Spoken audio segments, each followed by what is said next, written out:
नमस्कार, मैं रवीश कुमार। बीजेपी के सांसदों के सरकारी घर में कितने वोटर रह सकते हैं? 2 रूम के फ्लैट में कितने वोटर रह सकते हैं? राज्यसभा सांसद और आम आदमी पार्टी के नेता संजय सिंह ने एक एक सांसद और केंद्रीय मंत्री का नाम लेकर बताया है कि उनके घर से कितने कितने वोटर के नाम मतदाता सूची में जुड़वाने के लिए आवेदन किए गए हैं। संजय सिंह ने 11 जनवरी को प्रेस कॉन्फ्रेंस की तो 17 मिनट तक लगातार केंद्रीय मंत्रियों, सांसदों और पूर्व सांसदों के नाम पढ़ते चले गए जो सभी बीजेपी के थे।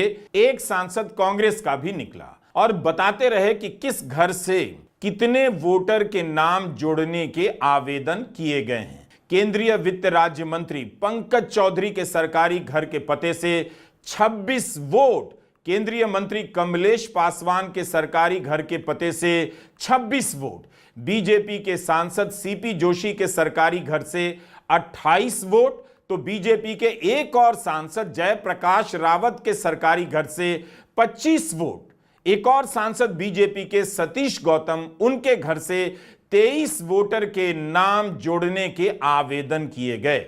बीजेपी के सांसद सीएम रमेश के सरकारी पते से 16 वोट जोड़ने के आवेदन किए गए हैं और एक और सांसद हैं बीजेपी के धर्मवीर सिंह, उनके घर से 15 वोट जोड़ने के आवेदन किए गए।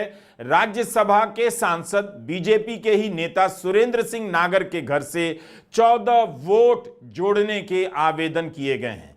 तो बीजेपी के इन्हीं 8 सांसदों के घर से 173 वोटर के नाम जुड़वाने के लिए, शिफ्टिंग के लिए आवेदन किए गए हैं। इनमें से 2 केंद्रीय मंत्री हैं। संजय सिंह ने तो और भी कई लोगों के नाम लिए, कई पते बताए। हमारा सवाल है कि क्या इन सांसदों के घर में इतने लोग रहते हैं? ये कौन लोग हैं जिनके नाम नई दिल्ली विधानसभा के वोटर लिस्ट में जोड़ने के लिए आवेदन किए गए हैं?